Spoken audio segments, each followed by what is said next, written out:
Our scripture verse this evening is Matthew chapter 8 and verse 23.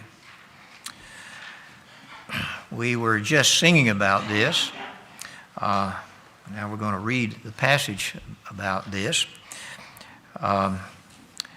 In chapter 8 of Matthew, the first part of that chapter, he begins to talk about the various miracles that Jesus performed. We'll just briefly mention those, but they lead up to this huge event where the disciples are on the Sea of Galilee in the midst of a huge storm. And when he was entered into a ship, his disciples followed him. And behold, there arose a great tempest in the sea, insomuch that the ship was covered with the waves, but he was asleep. And his disciples came to him and awoke him, saying, Lord, save us, we perish. And he saith unto them, Why are you fearful, O ye of little faith? Then he arose and rebuked the winds and the sea, and there was a great calm.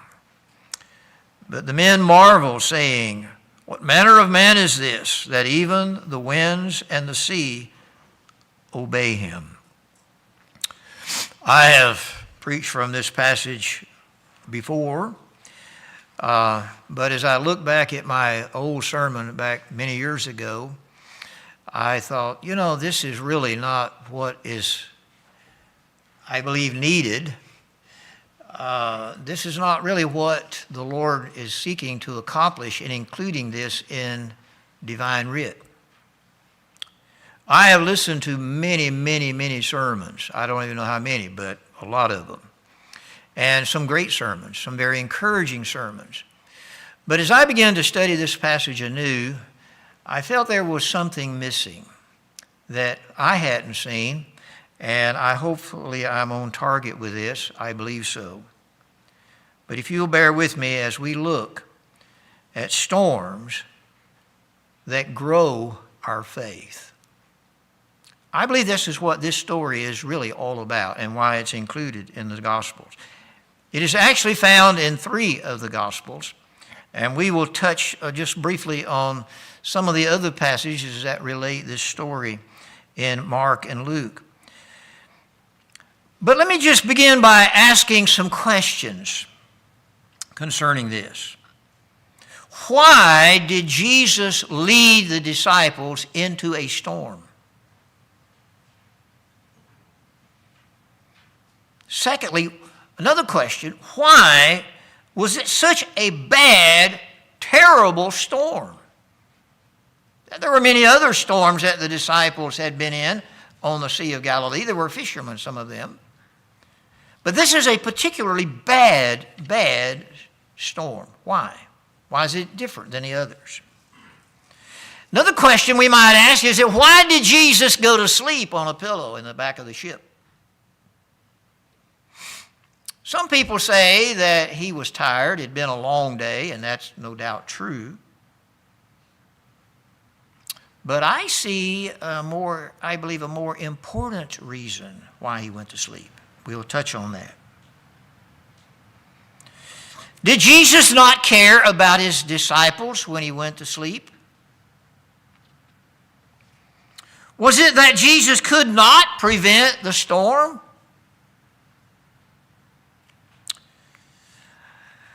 I have, I think, related this story before. Some of you may recall this, but I want to relate it again because it illustrates part of this story. I believe it was in my junior year at Bob Jones University. And by the way, that song that we sang, Till the Storm Passes Over, was a very popular song that we sang at school at that time. And I remember in that huge congregation singing that storm, and tears would come to my eyes when I thought about the storm that I was involved in. You see, it was in, I believe, my junior year. I called my brother last night, or we talked on the phone, and I was asking him about that particular year. I couldn't remember exactly what year it was and we came to the conclusion that it was probably in 1967. Most of you that have been here any time know that my father was a pecan farmer. And he had about 2,000 pecan trees on his farm. And unlike a lot of farmers, they have certain periods of the year when they are really busy, and other times they're, not much going on. Not so with pecan farming. It was every day of the year job. There was a time when the fertilizer needed to be put out. There was a time of pruning. There was a time when it had to be mowed every week. The ground had to be perfectly clean and level. And there was a time when the trees had to be sprayed almost every week. You didn't finish until you had to start over again. And then there was a time of harvest. And so it was a very busy time, a lot of hard work. A lot of investment was put in to raising a crop of pecans. Thousands and thousands of dollars would be spent on getting a crop produced. And so my dad had been very hard at work that year, as always, developing the crop. And the crop would always come in, beginning usually in about November all the way through January. And the crop had to be harvested at that time or it would be ruined. It would just rot, mold on the ground. I was at home for Christmas break, and on that eventful morning, the first day of the year, there was one of the largest ice storms that had ever been in Middle Georgia. It is said that, and I went back and Googled this to verify that what I thought was true. It said that there was about 4 inches of ice collected in various places. A little twig on a tree that would be the size of, say, a needle or a little bigger, or maybe of a pencil, would be 4 or 5 times its normal size. Well, you can imagine what that did to everything. Everything just kind of collapsed. And I remember that night when they had forecasted the storm, that all night long, as the rain would fall and collect on those trees, you could hear it like rifles or shotguns going off all night as these huge trees began to just fall. And the next morning when we got up and looked out, the grove was right across from the house we lived in. The trees would be spaced about, 50 to 70 feet apart. And those trees had just completely collapsed in the middle of that opening. Trees that were just in a perfect row were now just lying flat on the ground, most of them, and they're just little pieces of it still sticking up. Well, it was heartbreaking because, now for a number of reasons, it takes years for a pecan tree to reach the height of about 80 feet, and now there's hardly anything left. Imagine having to clean that up.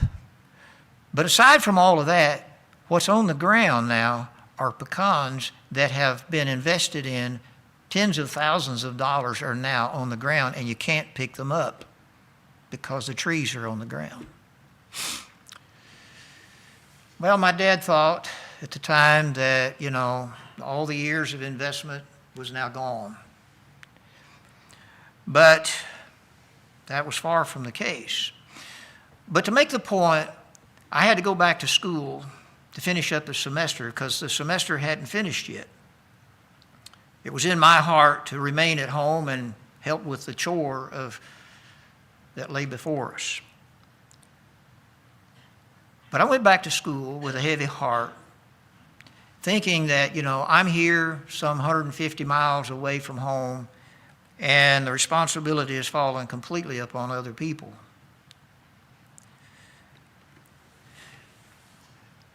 That was one of the greatest storms that I think my dad ever experienced, and one of the greatest storms of my life. There have been others. But I want to ask you now, for just a moment, to bring to your mind your greatest storm. Oh, Ellen's talked about hers. And I think we would all appreciate the great storm, at least as much as we can, that she's going through. But what is your greatest storm? Well, you say, well, I haven't really had one yet, really bad. Well, just wait a while. Just wait a while. It'll come. Now, the tendency is to think that my storm is bigger and harder than anybody else's. Well, whether that be true or not, who knows? But we will all face a storm. But when you went through, or when you go through that storm, there is likely a second one raging at the same time. One that is more severe than the physical one that you're experiencing. Such is the case here. You see, the disciples, as they're on this ship or boat, in the midst of the sea, they're experiencing a storm that's not the outward physical one.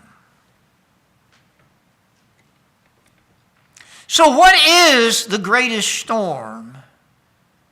Or what is the storm that is more powerful, more severe than the ocean that is heaving about them?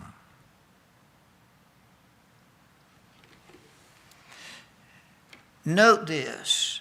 The greatest danger is not the storm without.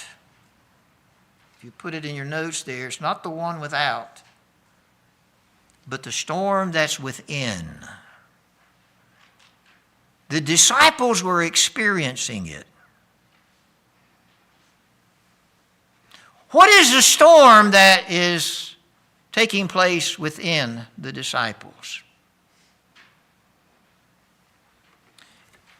It's a storm called doubt and fear. Notice it. It's in verse 40 of chapter 4 of Mark. Jesus said unto them, they're in the storm now, physical storm, and he says, why are you so fearful? How is it that you have no faith? Listen, a world of storms is not as dangerous as 1 ounce of fear and unbelief. We can face any physical storm if we don't have fear and a lack of faith. Hebrews chapter 3 and verse 19. So we see that they could not enter in because of unbelief. This is talking about the children of Israel when they didn't go into the promised land. They didn't go in because they were fearful and they didn't have belief. And it cost them, didn't it? Revelation chapter 21 and verse 8. But the fearful and unbelieving, and notice he puts that first, in a whole group of horrible sins, abominable things, murderers, whoremongers, sorcerers, idolaters, liars. Now, do we often think of unbelief and fear being on the same level as all these other horrible sins? Not likely. But God puts them first. He says, the fearful and the unbelieving shall have their part in the lake which burneth with fire. So this is a severe storm that is raging within the hearts of men. They're unbelieving. And if you're listening to this sermon tonight or sometime in the future or online, you may face a lot of bad things happen in your life. But the worst thing, the worst storm, is one of unbelief. It will damn your soul.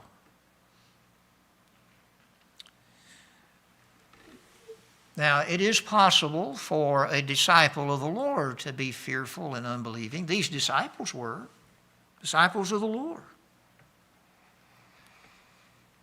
But when we face our physical storm, let's not allow that inward storm of fear and unbelief rock our ship. Now, notice secondly, that Jesus led the disciples into a physical storm. He led them there. He knew before he asked them to get into the ship that there would be a storm. He is all-knowing. He knows the end from the beginning. But Jesus often leads us into storms. Contrary to what, and I saw this just this week, and Pastor Eric mentioned this recently about Joel Osteen. But I was reading just this week, again, some things about him. And he talks about prosperity and how God, wants everybody to be blessed and wealthy and all that good stuff, so they say. Very seldom do you hear anybody, when they're witnessing to somebody, say, you can become a believer, but it's going to be tough. There's going to be some storms. Most of the time, we want to paint a beautiful picture of how wonderful it is. And it is wonderful. But there are also storms. Notice here in Mark chapter 8 and verse 23, Jesus leads his disciples into storms. And when he was entered into a ship, his disciples followed him. So he led them into a place of danger, it seems. Mark chapter 4, verse 35, and the same day, when the even was come, he saith unto them, let us pass over unto the other side. So again, Jesus leads them. Luke chapter 8 and verse 22, now it came to pass on a certain day that he went into a ship with his disciples and said unto them, let us go over unto the other side of the lake. And they launched out. You say, you mean to tell me that Jesus will lead me into a storm? Yes, he will. He will lead you into a storm. Does that make him unloving and unkind? Everybody wants, and I do. I don't say this is wrong, but everybody likes what? They like Psalm 23, verse 1. The Lord is my shepherd, I shall not want. He leadeth me. He maketh me to lie down in green pastures. He leadeth me beside still waters. That's what we want, don't we? That is true. But it's also true that God leads us into storms.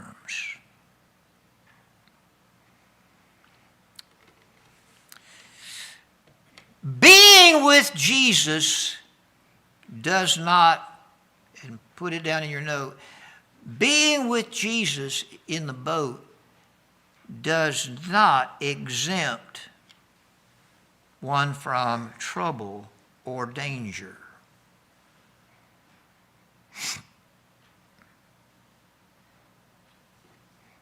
We are told today that is always true, that God's going to lead you in beautiful pastures. Yeah, he does. But sometimes beyond the pasture, there's a precipice. There's a storm. The question is, why? Why would Jesus do that? I have often been asked, oftentimes, why is it that God allows bad things to happen to good people when bad people seem to have good things happen to them? Why is that? Simple little answer. Look at the title.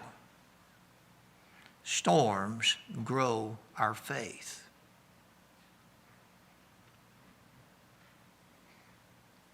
Storms grow our faith. Now, thirdly, let's ask this question. Why did it have to be such a bad storm? Why didn't Jesus just let the boat just be rocked about a little bit? Why did it have to? And it was a bad one.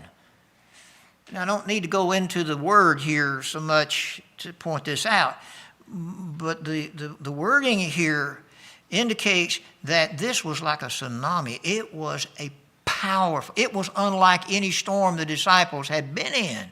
And remember, they were familiar with that lake. No doubt had been in numerous storms. But this one was different.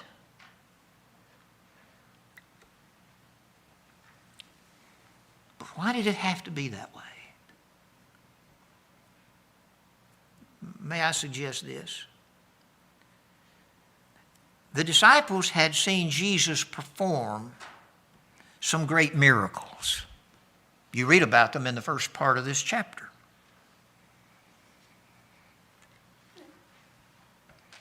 They had seen Jesus perform miracles for other people. But what they really needed was to see one for themselves.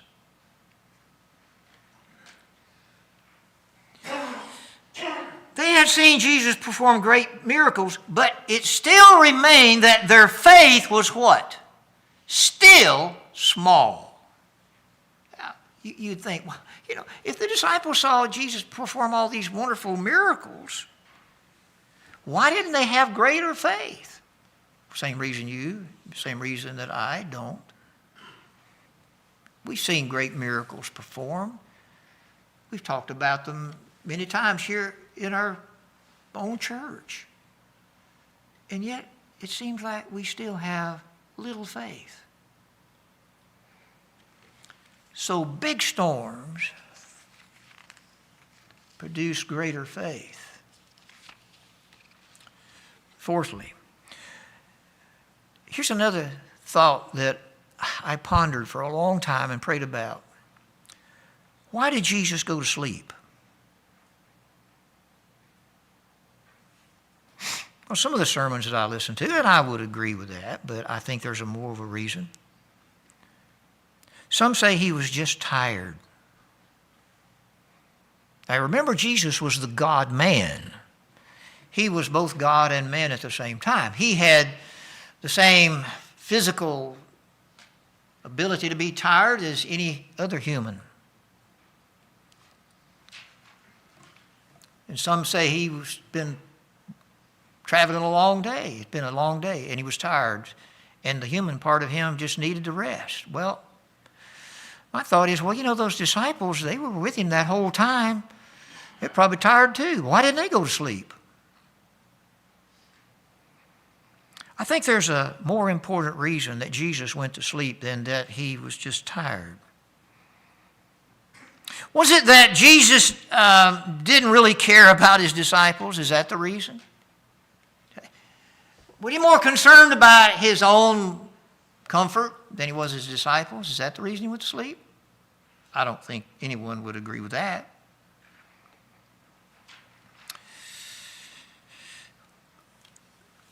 When you've been praying for years for God to answer a prayer and it hadn't happened,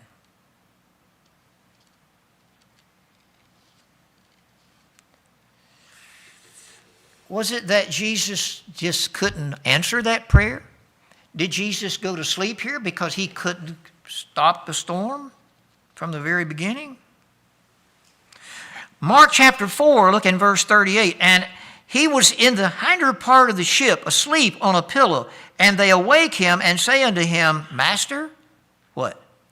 Carest not thou that we perish? They're asking the question. Don't you care? Have you ever said that when you're going through the storm? Lord, don't you care? I prayed about this for years. Don't you care? Don't you care about how I feel, what I want? Where are you?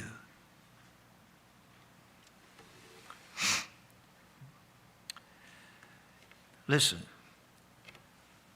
why was Jesus asleep? It wasn't because he didn't care. So the negative reasons, the reasons that we would assume that he was not asleep, was that he did care. And he could have prevented the storm. He could have stopped it before it ever started. So what was the reason for his being asleep? May I suggest this? Jesus was intentionally, underscore that word, Jesus was intentionally letting the storm ramp up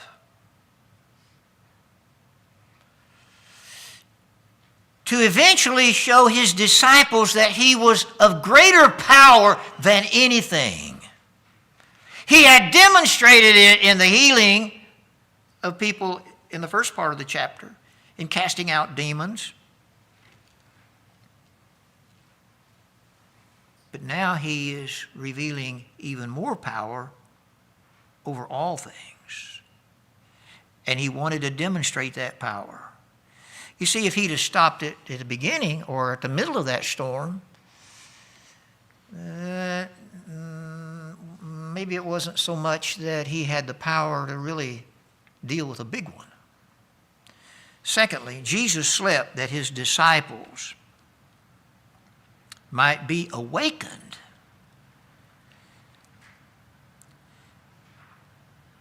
Jesus slept that his disciples might be awakened and see their need to trust him completely.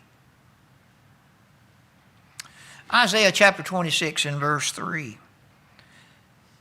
The Lord God, it says, "Thou wilt keep him in perfect peace, whose mind is stayed on thee, even in the midst of a storm." Why? Because he trusteth in thee. Jesus wanted his disciples to trust him completely. So he just remained asleep until it got really bad.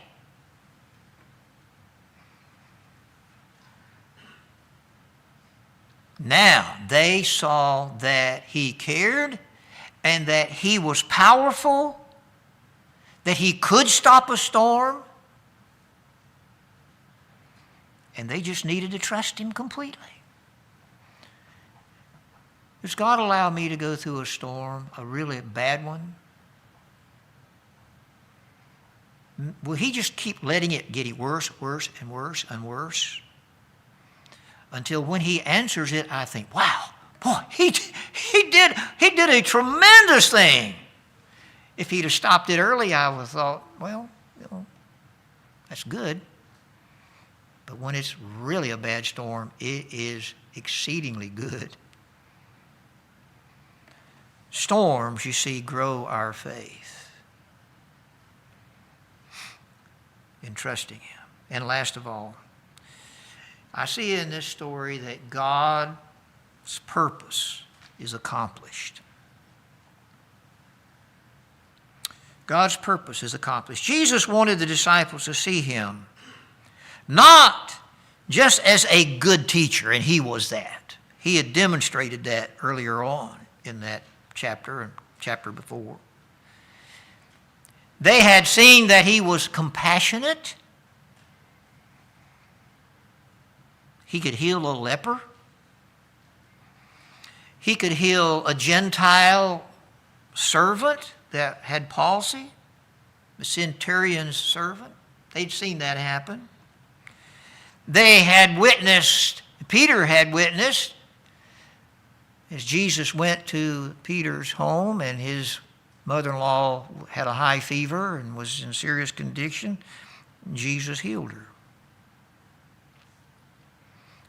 They had seen Jesus cast out devils.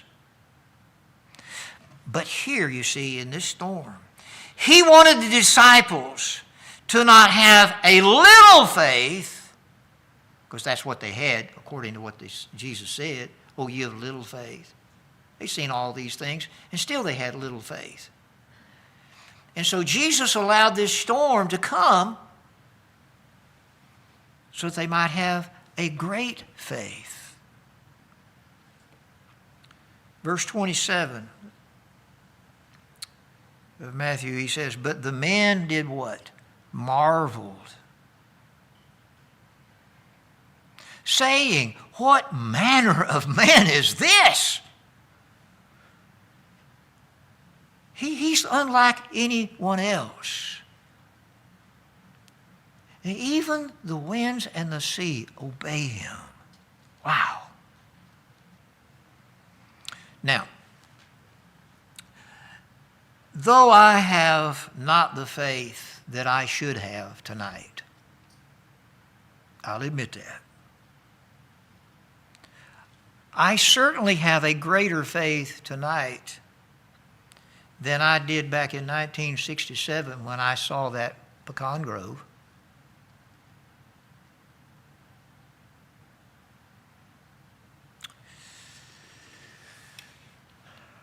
So after going through some storms along the way, I have seen my God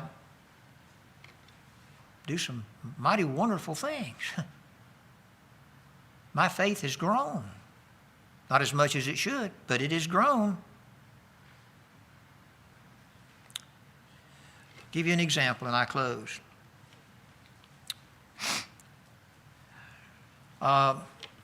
Years later, when my kids were in college, we were struggling at the time, after about a year and a half of one of them being in college. Now, remember, back then, money, not like today, $1,000 back then was, whoo-hoo, boy, that's a lot of money. Today, well, maybe not so much so. But we were struggling to pay the school bill.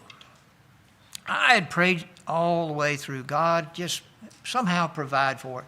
And their college bill was more than I made in a year. And so I'm thinking, how are we going to do this? So Christmas time came. Our kids were home from college. And I spoke to one of them and I said, I don't have the money to send you back to school this year. And they'd been working, trying to make their own way, but just couldn't make it. And it was a Sunday afternoon, if I remember correctly. We were having our Sunday lunch. And we had talked about maybe it would be good for them just to sit out for a semester or so. And I thought, well, I've seen that happen with other kids at school. When I was in school, they dropped out and never came back, never finished. And I didn't want that to happen. And so I was really praying that the Lord somehow would provide. But we just decided that this wasn't going to happen. We didn't have the money, and time came, the bill had to be paid, and there was no money. None to speak of. So as we were eating lunch, the phone rang. And I got up to answer the phone. The person on the other end of the line was a man that I had counseled back. He wasn't a member of the church, but he'd been a visit a few times. I had counseled with him, and he was going to divorce his wife. I told him, I said, that's wrong. You can't do that. That's sin. And I really bore down on him pretty hard about it. He needed to be faithful to his wife. Well, he got the divorce. Well, a few years later, now, I get a phone call. I hadn't seen him in probably 3 years or more. He was a guy on the other end of the phone. And he called me, he said, preacher, he said, I have some money that I would like to give to somebody who's studying for the ministry. You know anybody like that? And all of a sudden he said, "Oh, excuse me just a moment, please." He said, "I'm getting another phone call. I'll call you back in a little bit." I hadn't said anything at the point. So I hung up the phone, ate my meal, and a little bit later the phone rang again, and he's on the phone. He said, while I was talking to you, got another phone call from another preacher. And he said, I asked him the question I'm asking you. Do you know anybody that's studying for the ministry? And you know what he told me? He said, your son is. I said, well, that's true. He said, could you use about $500? I said, well, yeah. He said, I'll be over tomorrow and I'm going to write you a check for $500. I thought, boy, that's great. Well, he showed up the next day, but he didn't give me $500. He said, I want to give you $1,000.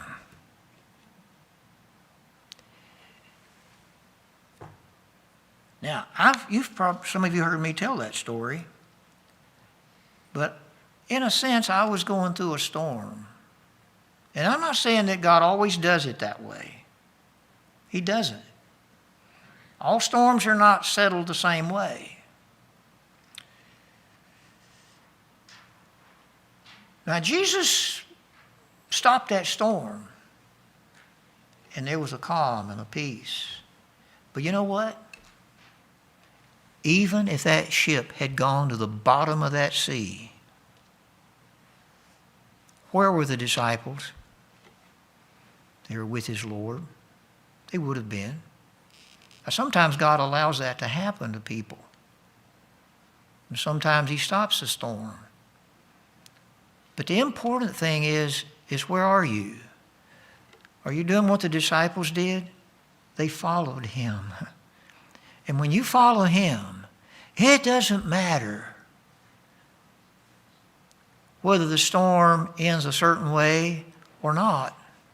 In the end, it will always be right.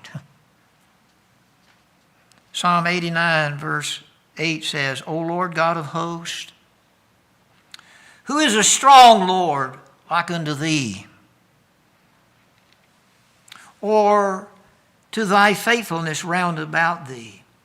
Thou rulest the raging of the sea. When the waves thereof arise, thou stillest them. You remember this, that God rules the physical storms that we go through. He's in charge. Listen, not one drop of water came into that boat that Jesus didn't know about and that he didn't have complete control over. There's a lot of water came in there. And he allowed it to be while he slept. I'm sure the God part of him knew all about it. His physical body was asleep, but not his God part. He knew. And he cared. He rules the physical storm. Now, but may I suggest this? He does not rule your heart. Your heart, you can determine it to be unbelieving. That's your choice. I believe very much so that every man has a choice to make. He can either allow God to be in control or he can be in control. Now, God will send storms to try to influence that decision. But ultimately, you have a choice to make. You can let fear rule. You can let unbelief rule. Yeah, God can control the world and the orbits of the universe. But man is a free moral agent. He can choose. Whosoever shall call upon the name of the Lord shall be saved. That's your choice. You can do that. As a believer, you can let the storm rule you, or you can rule the storm with the help of God if you just believe, have faith. That's what Jesus wanted those disciples to experience.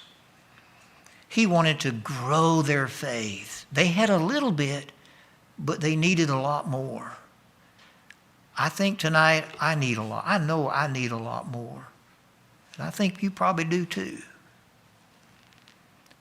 So when you face a storm, let it grow you. Father, as we come